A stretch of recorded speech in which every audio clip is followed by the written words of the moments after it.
শ্রীমান দিলীপের বাসগৃহে প্রত্যেক বছর ভাদ্র মাসে পরম প্রেমময়ের এই আবির্ভাব মাস উদযাপিত হয়ে থাকে। আজকেও সেই অনুযায়ী হচ্ছে, কিন্তু আজকের সন্ধিক্ষণটি অত্যন্ত তাৎপর্যপূর্ণ এই কারণেই যে আগামীকাল তার পূর্ণ সেই মহেন্দ্রক্ষণ আর কয়েক ঘন্টার অপেক্ষা মাত্র আছে, তারপরে সেই মহেন্দ্রক্ষণ আমাদের সামনে এসে উপস্থিত হবে। এই মহেন্দ্রক্ষণের স্মৃতিকে স্মরণ করে আমার প্রত্যক্ষ অভিজ্ঞতার একটা মুহূর্ত আপনাদের সাথে আমিও স্মরণ করছি আপনাদের সান্নিধ্যে। ঠিক এরকম একটি সন্ধিক্ষণে বর্ধমানের বইচি বলে একটি গ্রাম আছে। ওই বইচি একটা আর বইচি গ্রাম একটা, দুটো স্টেশন আছে। ওখান থেকে অত্যন্ত দরিদ্র দুটি ভাই, খুবই দরিদ্র পরিবার, ওদের হাতে পয়সা করি নেই ট্রেনে করে যাওয়ার মতন। ওরা চিড়ে মুড়ি টুড়ি বাতাসা টাতাসা সব পেলে টেলে নিয়ে পদব্রজে দেওঘরে পৌঁছেছে। আর ঠাকুরকে কি দেবেন? দুটো টাকা, এক টাকা করে কোচলে রেখেছেন যে আমরা এই টাকাটা ঠাকুরকে দেব। কিন্তু ঠাকুরের কাছে গিয়ে দেখতে পাচ্ছেন যে প্রচুর টাকা পড়ছে। তামার একটা গোল পড়া, তার মধ্যে প্রচুর টাকা পড়ছে। আর টাকাগুলো যখন ভর্তি হচ্ছে বস্তায় করে নিয়ে যাচ্ছে, আবার খালি আবার ভর্তি হচ্ছে। এর মধ্যে ওরা ভাবছে যে এর মধ্যে আমরা ওই একটা করে টাকা দেবো, এটা বড্ড লজ্জার ব্যাপার। তখন নিরালা নিবেশ তো হয়নি। তখন ওই সজনে গাছ আর চেরি ফলের বাগান ছিল ওখানে। ওই সজনে গাছে ওরা হেলান দিয়ে দুবাই ঠাকুরকে দেখছেন। পার্লারও তখন হয়নি, 62 সালে বোধহয় পার্লার হয়েছে, 60 কি 62 এরকম। তখন পার্লারও হয়নি। সেই সময় তাবু টাবু খাটিয়ে ঠাকুর মাঝে মাঝে বসতেন ওখানে। এরই ভেতরে আমাদের বম্বের যাদের বাড়িতে আমি দীর্ঘদিন কাটিয়েছি, গোপাল ভাই, অমৃত ভাই, কান্তি ভাই, এরা হচ্ছে ওই নীরব মোদির মতো diamond merchant, international diamond merchant. ওরা 3 ভাই ঢুকলেন এবং সেদিন ঠাকুরের এই অনামিকাকে একটা হীরের আংটিও পরিয়ে দিয়েছিল। ঠাকুর আংটিটা ওদের জন্য পরলেন, তারপরে খুলে দিলেন ঠাকুরের ছোট ছেলে কাজলদাকে। সে আংটিটা কাজলদা দীর্ঘদিন পরেছেন। তারপরে কাজলদা রমনভিলা বাড়ি থেকে, আমি যখন আশ্রমে থাকি, চুরি হয়ে গেল। সেই আংটিটি পরিয়ে দিলেন। ওরা 2 ভাই আরো বিস্মিত হলো। ওরকম ঝা চকচকে হীরের আংটি বড় পরিয়ে দিলেন। ওরা ঠাকুর আংটিটা পরলেন, ওরা পরিয়ে দিলেন, পরলেন, কিন্তু কিছুক্ষণের মধ্যেই ওটা খুলে ফেললেন। হয়েছে থাক, ব্যাস খুলে ফেললেন সঙ্গে সঙ্গে। ঠাকুর এরকম টিউবলাইট খুব একটা পছন্দ করতেন না। ওই দিনই ঠাকুরের ছোট ছেলে কাজলদা আরো আলো হবে বলে এরকম টিউবলাইট বেশ কয়েকটা নিয়ে আমাদের অজয় গাঙ্গুলিকে দিয়ে পার্লারে লাগিয়ে দিল, যাতে ঠাকুরকে আরো উজ্জ্বল দেখা যায়। ঠাকুরের ডুম লাইট পছন্দ করতেন, এরকম দেখা যায়। ঠাকুরের সিলিং ফ্যান খুব একটা পছন্দ করতেন না, ভয় পেতেন মাথা যদি পড়ে যায়। ওই জন্য পেডাস্ট্রিয়াল ফ্যান ব্যবহার করতেন, চারিদিকে গোল করে পেডাস্ট্রিয়াল ফ্যান ছিল। তা কাজলদা এসে করলেন কি, এরকম টিউব লাইট বেশ কয়েকটা অজয়দাকে দিয়ে লাগালেন। ঠাকুর বাচ্চার মতন এরকম তাকিয়ে দেখছেন, বলে এইসব কি? বলে এই লাইটে খুব আলো হয়।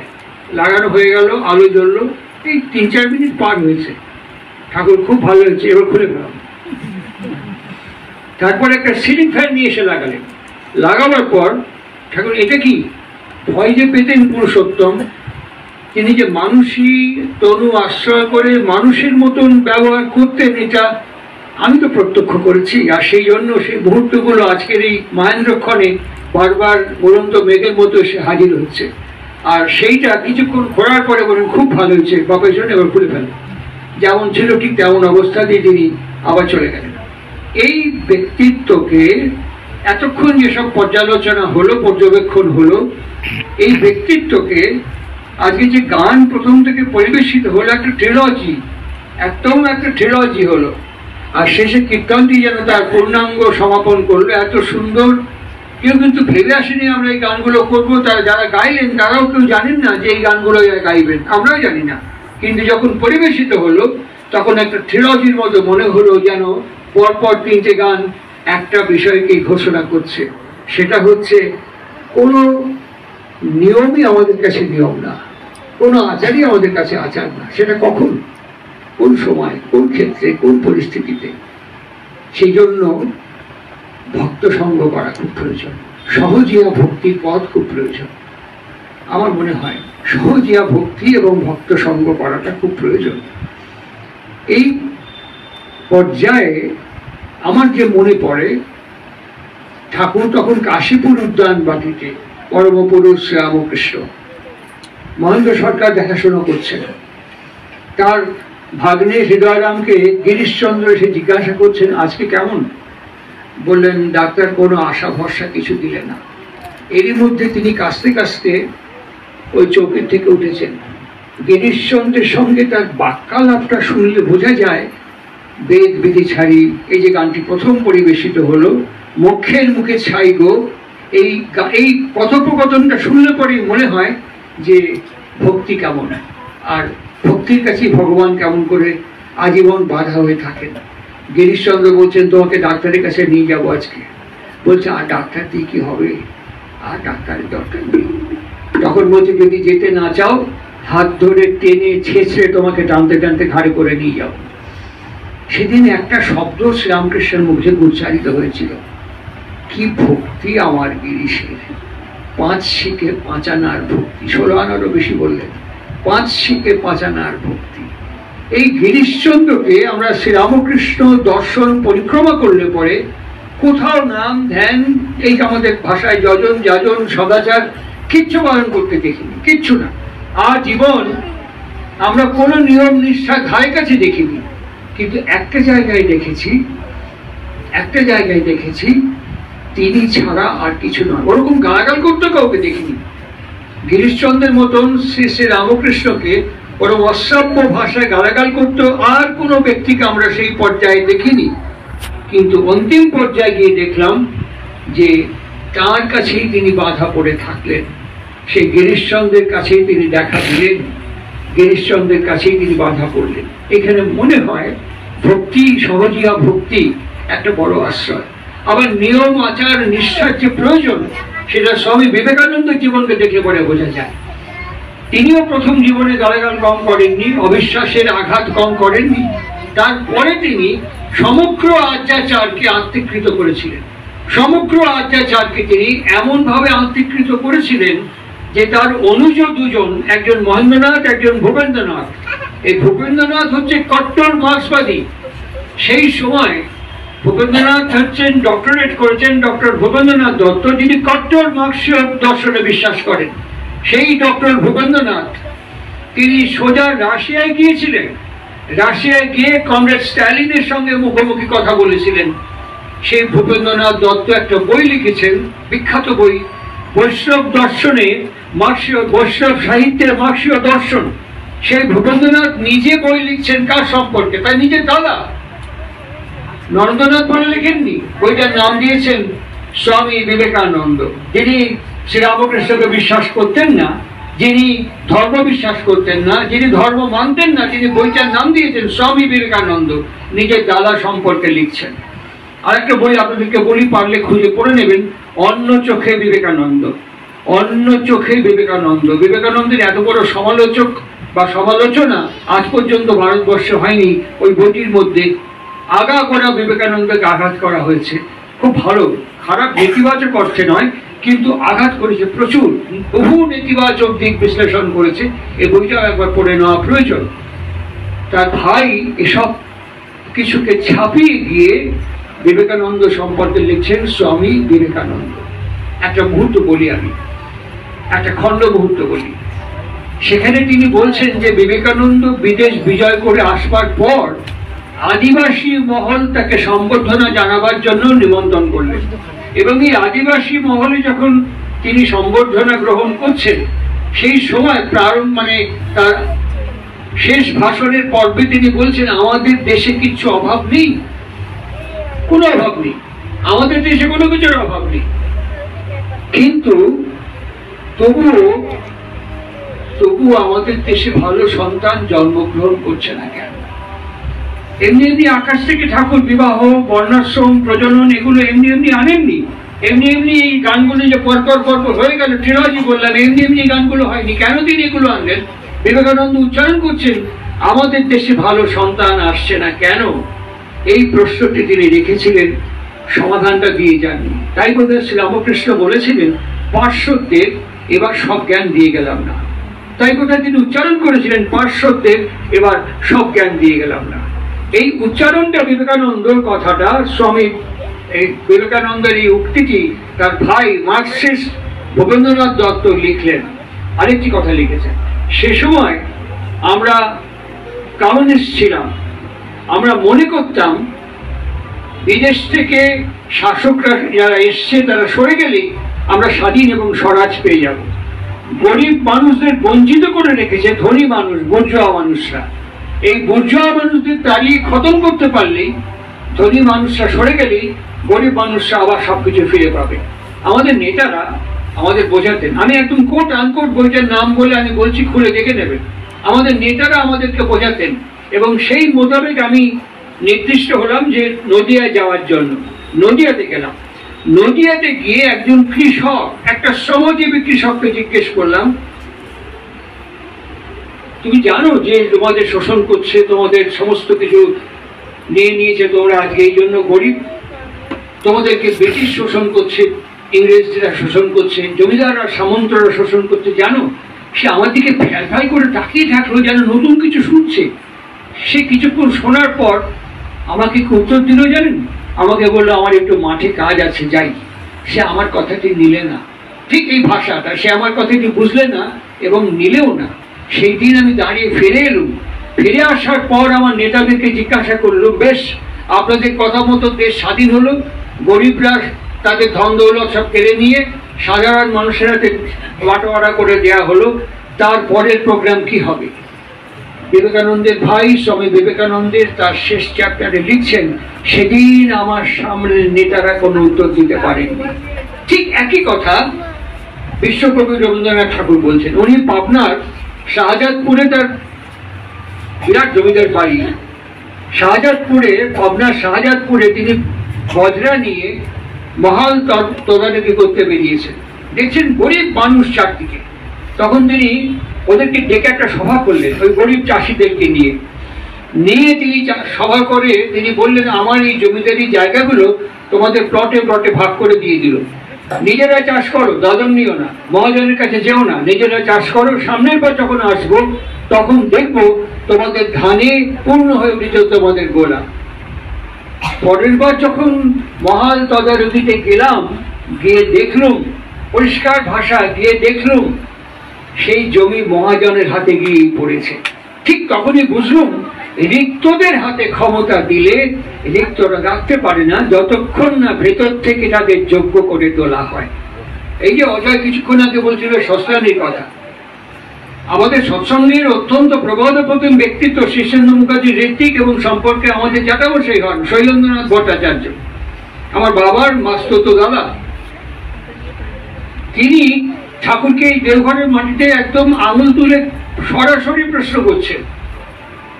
আজকে গোটা ইউরোপ জুড়ে যদি তাকিয়ে দেখেন, একটা প্রগ্রেসিভ মুড, গোটা ইউরোপ জুড়ে তাকিয়ে দেখুন প্রগ্রেসিভ মুড। সে প্রগ্রেসিভ মুড কেমন? এখন যুদ্ধ বিমান টিমান যাদের হাতে আছে সে তো আছেই। কালকেই গতকাল ভারতবর্ষের কাছে অফার এসছে, রাজহংস একটা বিমান রাশিয়া প্রোডাক্ট করেছে, যেটা আমেরিকার বম্বার্ড 2 থেকেও পাওয়ারফুল। সেটা প্রযুক্তি হস্তান্তর করবে।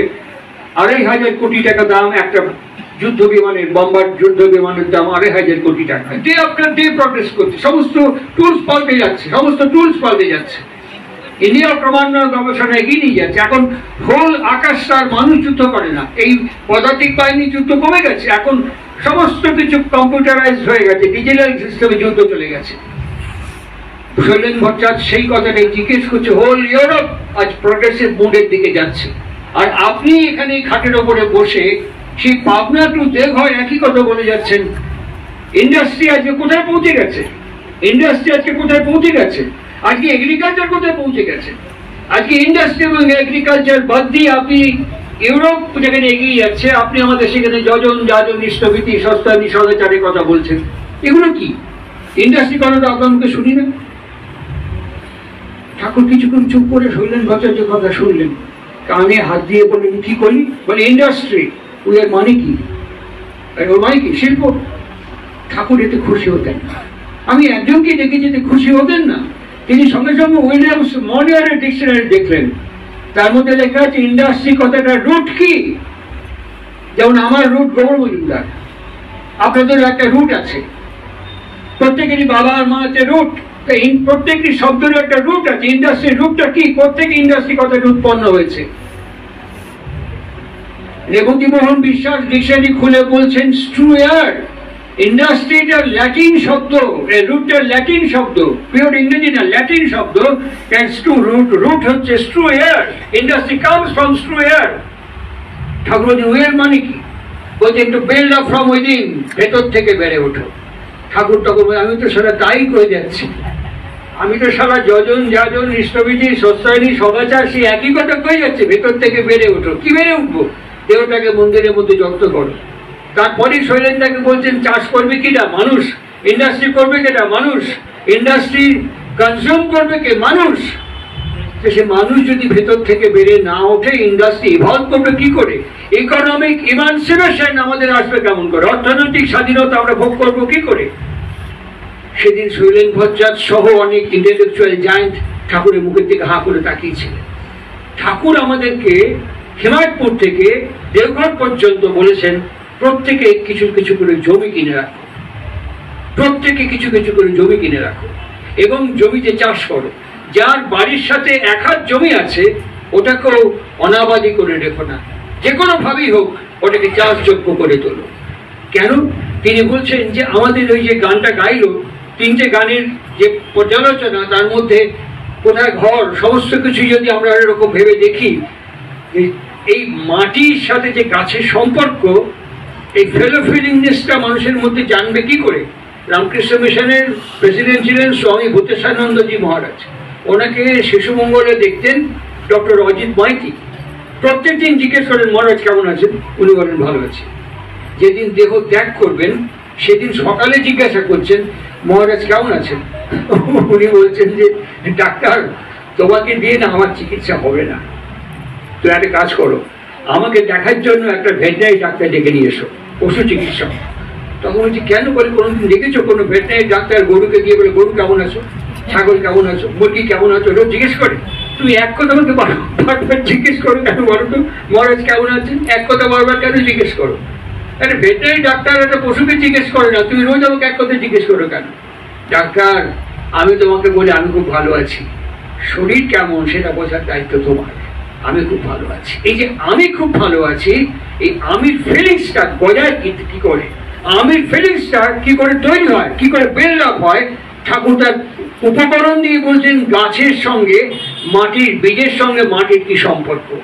এটা যে চাষ করে, যখন একটু একটু করে গাছ ওঠে, কখন কোন সময় কি কি পরিচর্যা প্রয়োজন, আগাছা কখন দূর করতে হয়, এর ভেতর থেকেই সন্তান সন্ততিকে শেখাতে হয় গাছের পরিচর্যা, বেড়া দেওয়া পরিচর্যা, ঘরের পরিচর্যা। এগুলো আলোচনা প্রসঙ্গ পরিক্রমা করলে আপনারা পাবেন আমি যা যা বলছি। এগুলোর ভেতর থেকে আমি যেমন বড় হলাম, লিটারারি অভিজ্ঞানের চাইতেও ব্যবহারিক অভিজ্ঞানটা অনেক বেশি প্রয়োজন, যাকে প্রকৃত অর্থে এডুকেশন বলে চিহ্নিত করা হয়। আমরা লিটারেশনে অনেক বড় হতে পারি, কিন্তু এডুকেশন যাকে বলা হয় তার ভেতর থেকে এই প্রত্যেকটি ক্ষেত্রে এর সাথে কি প্রয়োজন, তাৎক্ষণিক বা উপস্থিত বুদ্ধি, প্রেজেন্স অফ মাইন্ড আমার সেখানে তৈরি হয়। এই প্রেজেন্স অফ মাইন্ডকে কি করে পাওয়া যায়? আমার সঞ্চালনা যিনি করছেন শ্রদ্ধেয় সব্যসাচী মজুমদার, তিনি আগে বললেন প্রার্থনার আগে সবার মঙ্গল হোক, মঙ্গল হোক, এই কথা বললে হয় নাকি? এই কথাটা প্রফুল্ল কুমার দাসদা ঠাকুরকে সরাসরি প্রশ্ন করছেন। আমি আমার ছেলের কাছে গিয়েছিলাম, গিয়ে দেখলাম সেখানে একজন সাধু এসেছিল। আমার ছেলে ফুললেন্দু তাকে কি বললো, সে বললো ঠিক হয়ে যাবে। ঠিক হয়ে গেল। আমি স্টান্ট হয়ে গেলাম। আমি পুরুষোত্তম ধরেছি, সদ্গুরু ধরেছি, আপনাকে ধরেছি পাবনা থেকে 39 থেকে আজ পর্যন্ত আমরা কত প্রার্থনা করলাম, কোনো কাজ করে না তো।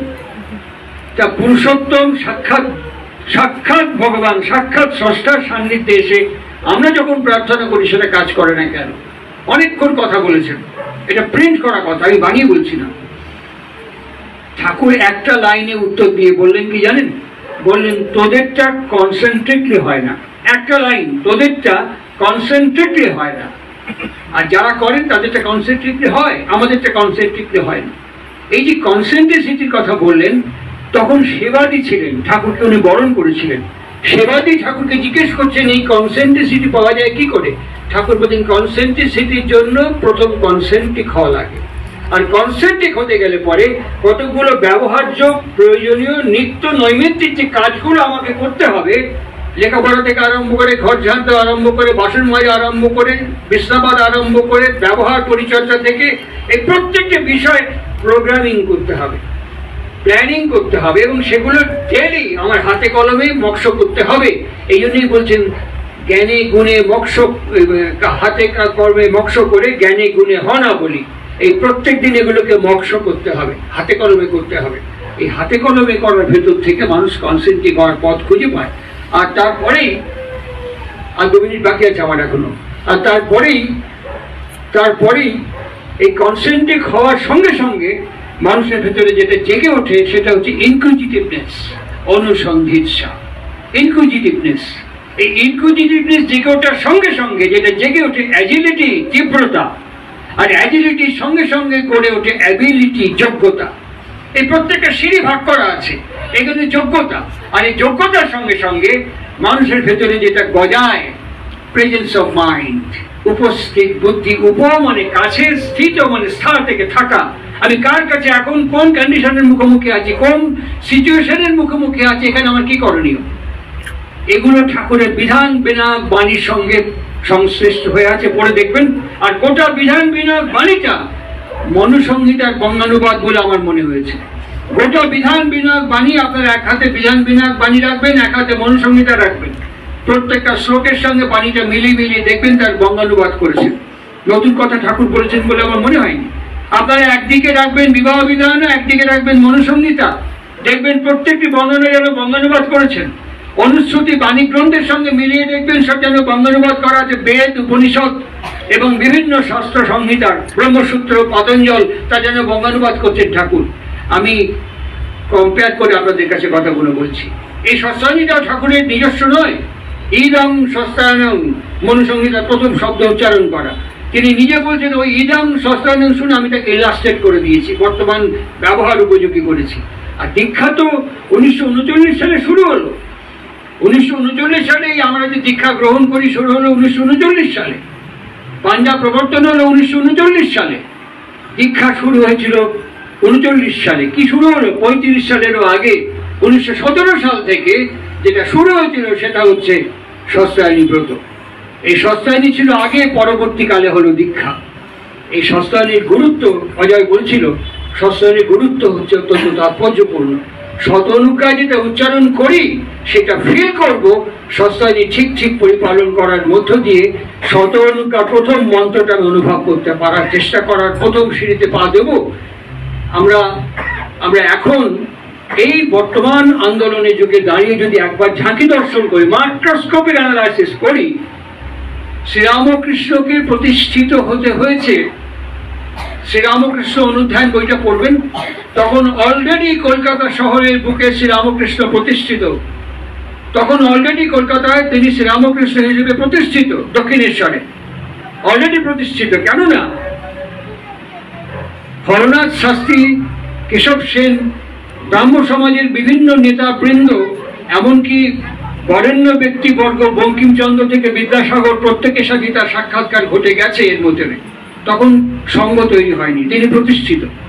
অনুকূল চন্দ্রকে যদি আপনারা দেখেন, নেতাজি থেকে আরম্ভ করে গান্ধীজি থেকে চিত্তরঞ্জনের দীক্ষা গ্রহণ করার পরে অনুকূল চন্দ্র প্রতিষ্ঠিত প্রফেট হিসেবে 1825 সালে সংগঠন তৈরি হলো। তার আগে তিনি অনুকূল চন্দ্র হিসেবে প্রতিষ্ঠিত।